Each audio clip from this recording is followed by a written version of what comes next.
বগুড়া সদরের গোকুলে সৎ মেয়ের অশ্লীল ছবি মোবাইলে ধারণ করে ব্ল্যাকমেইল করে দফায় দফায় টাকা হাতিয়ে নিয়ে দৈহিক সম্পর্ক গড়ে তোলার চেষ্টায় সৎ পিতাকে আটক ও মাথা ন্যাড়া করে দিয়ে পুলিশে সোপর্দ, ব্যবস্থা নেওয়ার দাবি। সরেজমিনে ও ভিকটিমের পরিবার সদরের সরলপুর গ্রামের খাজরের পুত্র হেলাল ড্রাইভার সরলপুর চাঁদমুহা মাদ্রাসার আয়া রোকসানাকে দ্বিতীয় বিবাহ করে। রোকসানার পূর্বের স্বামীর ঘরে ৩ জন মেয়ে সন্তান রয়েছে, তাদের সবার বিবাহ হয়েছে। ছোট মেয়ে চাঁদমুহা সরলপুর মাদ্রাসার ১০ম শ্রেণীর জয়নেক ছাত্রীকেও রামশহর গ্রামের ফারুকের পুত্র নবীনকে দিয়ে ১.৫ বছর পূর্বে বিবাহ দেয়। বিবাহের পর থেকে নবীন তার শাশুড়ির ভাড়া বাসায় থাকে। সে বাসায় তার শাশুড়ি ও সৎ শ্বশুরও থাকে।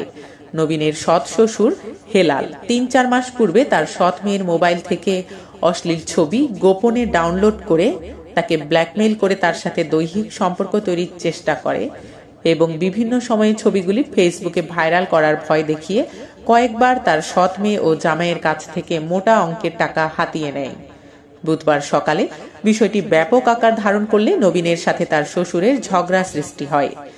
কি নিয়ে ঝগড়া হয় তা এলাকার লোকজন জানতে পেয়ে হেলালকে উত্তম মাধ্যম দিয়ে মাথা ন্যাড়া করে দিয়ে সদর থানায় ফোন দিয়ে থানার এসআই সুমন সঙ্গীয় ফোর্স সহ হেলালকে আটক করে থানায় নিয়ে যায়।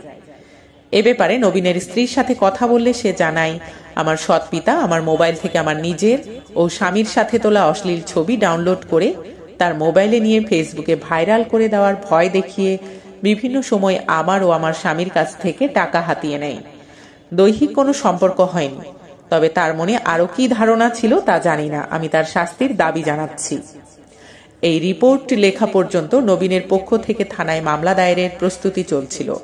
সৎ পিতা কর্তৃক সৎ মেয়েকে ফাঁদে ফেলে এই ধরনের কর্মকাণ্ডের কথা চারদিকে ছড়িয়ে পড়লে ছি ছি রব উঠে এবং তদন্ত করে দোষীর বিরুদ্ধে ব্যবস্থা নেওয়ার দাবি জানানো হয়।